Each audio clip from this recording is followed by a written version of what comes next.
Hi, welcome to Evolution Solution, your most powerful source of alternative information. I'm Jen. And I'm Matt.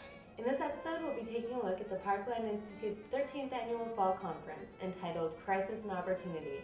It's time for progressive economy. And we'll be talking to local band Atlas Shrugged, who are making some new and innovative steps towards more environmentally friendly album release. So don't touch your mouse. You're tuned into the revolution.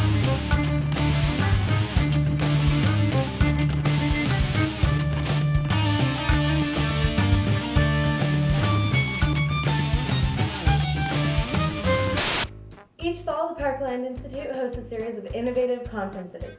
This year's keynote speakers include Sam Gimnon, current Packer visitor of social justice at York University, and Judy Rubik, longtime feminist and social activist, and author of Transforming Power, From the Personal to the Political. Here are some highlights. I don't agree that we don't live in a democracy. I'd be in jail if we didn't live in a democracy, or in exile. So would a lot of you. What I call it is a thin democracy. You know, it's a democracy based on 18th century thinking. And it's a democracy based on the idea that we elect our betters to represent us. They've disappeared, the Charlottetown Accord, from history. They really have. You know, the 10th anniversary of the Meech Lake Accord, it was all over.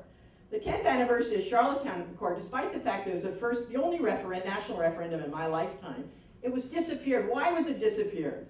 Because it was one of the few genuine democratic moments that we've had. So the women's movement, a hugely important movement. I know nobody would argue against that. But it didn't transform society. It got co-opted in the end by capitalism.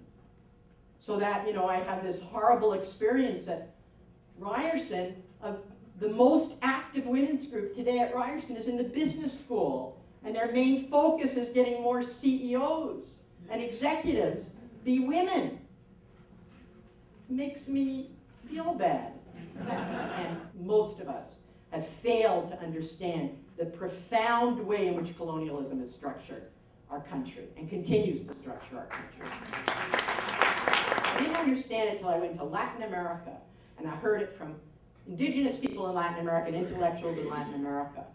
And then, because I think, what do I got to do with colonialism in Canada? The point is, we all benefit from it, just like we all benefit from north-south, from the way in which capitalism is structured so that we have so much privilege in the north compared to the south. Now, it's not about being moralistic about it. It's not about feeling guilty because guilt just paralyzes you. It's about understanding that privilege and using it to make change. You know, Noam Chomsky is a huge hero in Latin America.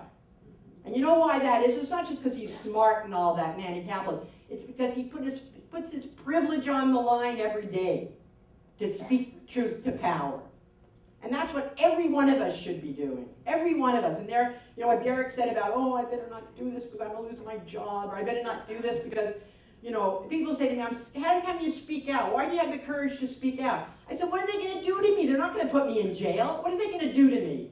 I'm saying every single one of us has to do it. Every one of us, including risking going to jail at some point.